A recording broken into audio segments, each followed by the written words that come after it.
2008年，缅甸军政府修改宪法，提出要在短期内对民族地方武装进行整编，如若不然将采取非常手段，果敢自然首当其冲，将会被改为自治县。这项立法立刻引起各地方武装的警惕，尤其是果敢对缅甸政府的修宪行为表示抗议，并拒绝服从要求。于是缅甸政府军于2009年8月开始对果敢地区动手。当时缅甸政府找借口，以果敢特区制造毒品为由，派人进去搜查。果敢立刻予以反击，于是著名的88果敢事件爆发。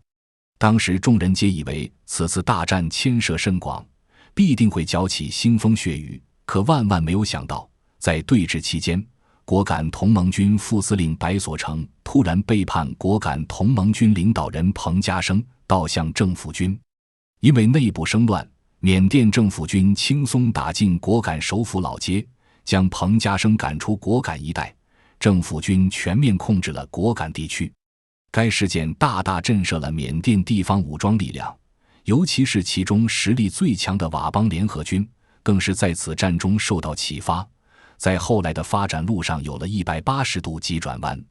那么问题来了，既然缅甸政府可以轻松解决果敢同盟军，为何没有乘胜追击干掉强大的佤邦联合军呢？带着这个疑问，我们就不得不聊一聊缅甸民地武装中的奇葩佤邦联合军。开始今天的节目之前，欢迎大家订阅我的 YouTube 频道，并打开小铃铛，才不会错过更多精彩内容。1. 果敢同盟军和佤邦联合军的起源。首先，我们来和大家一起理顺缅甸的混乱局面。众所周知，缅甸有上百个民族，号称民族大熔炉，再加上缅甸多山地，因此国内各方势力割据十分严重，中央集权迟迟未能建立。之后缅甸经历殖民统治时期，各方之间矛盾变得更加尖锐。等到殖民者被赶走后，缅甸终于迎来独立。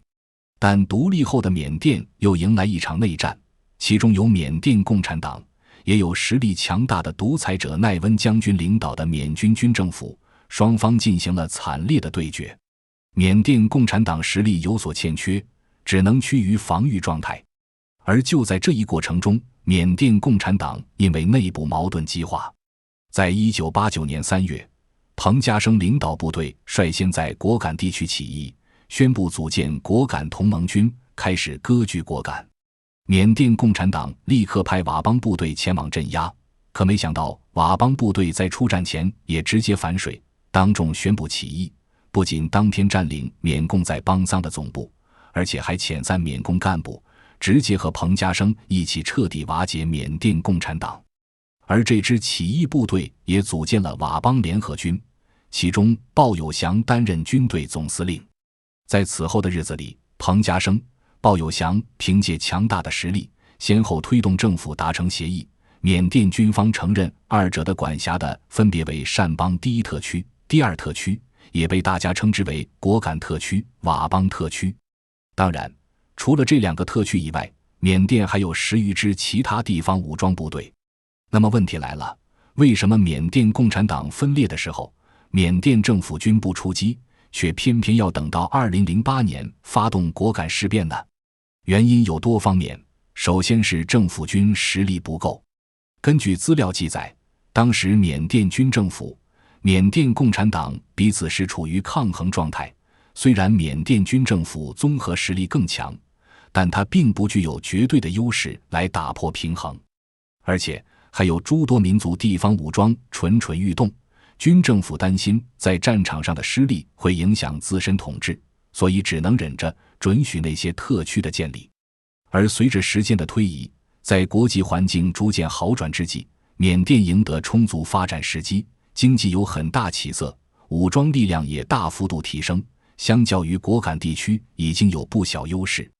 而且值得注意的是，当时令缅甸军政府忌惮的军事指挥官佤邦联合军副司令李自如于2005年去世，这又使得缅甸政府军多了一分胆气。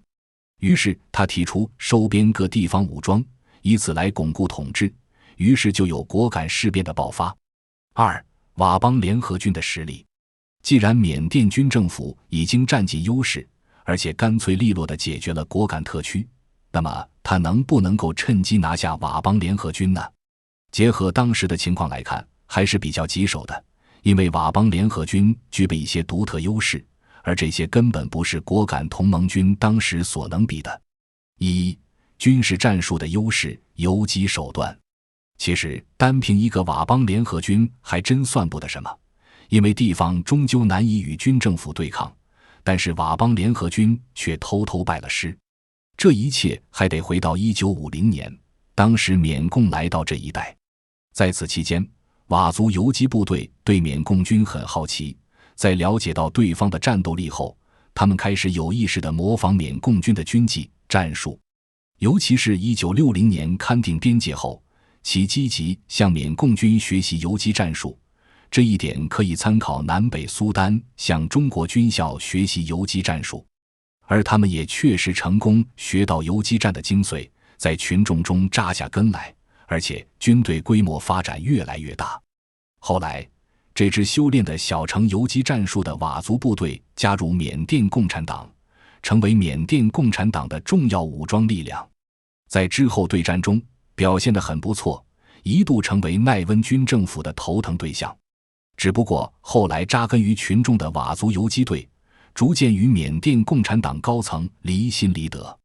在彭家声站出来后，佤族军官也果断发动起义，在鲍有祥的带领下，缅甸人民军第5旅、第12旅等部宣布起义，并且直接解散缅甸共产党，建立后来的佤邦联合军。值得注意的是，佤邦联合军从解放军那里学到更多东西，而且非常注重对中国的理论知识的研究。二、学习管理手段。既然要模仿解放军，学习管理手段，佤邦联合军在执政没多久就下达命令，禁止种植贩卖毒品。值得一提的是，佤邦联合军能做到这一步是很难得的，因为当时各少数民族地方武装都位于贫瘠之处，所有人为活下去、维持组织构架，只能贩卖毒品。但为学习思想、构架新组织，佤邦联合军果断下令开始禁毒，冒着风险疯狂打击鸦片。该项措施引起了部分人的反抗，但曲折过后依旧是光明，最终实现了对毒品的清零行动。在禁毒期间，佤邦联合军多次对外宣布坚决不让外地毒品经我境流入中国，希望以此来获得中方的好感。但是禁毒斩断了收入来源，那么接下来该怎么办呢？答案很简单，佤邦联合军号召农民种植橡胶、烟草、茶叶，进行农业新开发。另外，军方还亲自出面授予大批中国商人更多的矿产开采权和土地权。在大批游资商人的投资下，佤邦地区的矿产开采业蓬勃发展，尤其是锡矿产量在几年内迅速提升。此外，佤邦政府还签订诸多协议，建立了特别经济区，大力引入中国企业，极大促进了经济的发展，也带动了该地区的工业发展水平。以至于到2019年时，佤邦地区的农业经济已经迎来了机械化、商业化，相比较于果敢地区已经有了本质区别。除了在经济上改革以外，佤邦联合军还在政治军事方面全盘学习。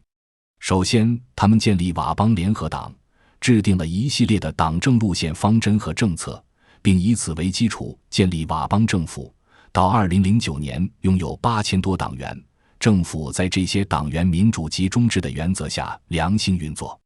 另外，他们又进一步加强对佤邦联合军的整顿，一手高举和平民主的旗帜，一手贯彻武装自卫，争取民族区域自治。那么问题来了，佤邦联合军学习的水平到底怎么样？准确地说，这的确让他迎来了巨变，其实力也是突飞猛进。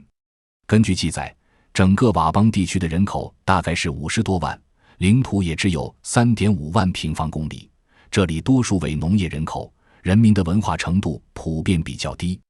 但经过佤邦政府的一系列改革，不到60万的人口养出了4万的正规军队，另外还有6万民兵部队。这是个什么概念呢？现在缅北大乱斗中，彭家声的儿子彭德仁只凭借不到3万人的部队就打得果敢地区正规军节节败退，而佤邦联合军有总兵力10万人，那可不得在当地牛皮哄哄吗？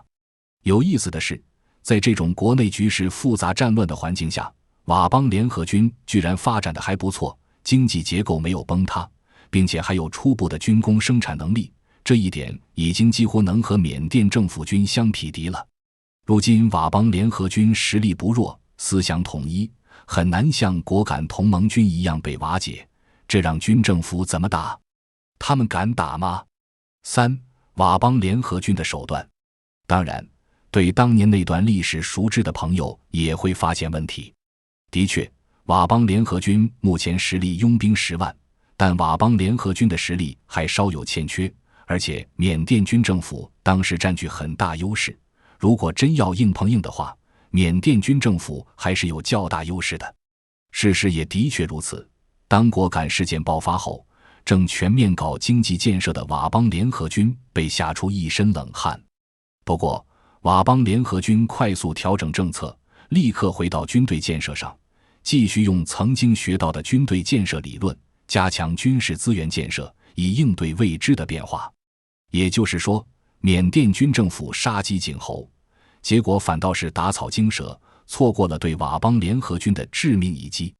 另外，佤邦联合军也非常聪明，他们除了在军事上积极备战，加强实力以外，还在外交上积极与对方斡旋。比如，在果敢事件爆发后，佤邦联合军果断对外宣布，佤邦是缅甸不可分割的一部分，并积极响应军政府的谈判行动。2010年1月，鲍有祥亲自写信给军政府，提出改组佤邦联合军的9项条件，其中既维护军政府的脸面，又强调保持佤邦联合军的独立性。由于鲍有祥只是名义上服从军政府，所以遭到军政府拒绝，但佤邦联合军并没有就此撕破脸皮，而是继续选择不间断地与军政府进行谈判。例如，佤邦联合军邀请军政府安全部部长来到当阳镇谈判，双方进行友好交流。佤邦联合军代表再次提出8点建议，就双方问题进行再次谈判。虽然未有成果，但佤邦联合军始终保持着平衡，不让对方掀桌子。2011年元旦，鲍有祥在贺词中再次提到，我们要以政治对话、平等协商、和平解决为原则，根据新形势新情况，着力提高政策的针对性和灵活性，实现国内全民族和解。在佤邦联合军的频频表态下，缅甸军政府迎来新总统吴登盛，双方终于和平谈判，这场危机也就逐渐化解。综上所述，果敢事件当时的确震惊了所有地方武装力量，但佤邦联合军也不是软柿子。如果缅甸军政府要强来，肯定会伤筋动骨，而且佤邦联合军早已练得浑然一体，无懈可击，在军事、外交2方面的运作下，最终成为当地强大的武装力量之一。而军政府以目前情况来说，想动佤邦联合军还是有很大困难的。好了，今天的故事就讲完了，欢迎大家订阅我的 YouTube 频道，并打开小铃铛，才不会错过更多精彩内容哦。再会。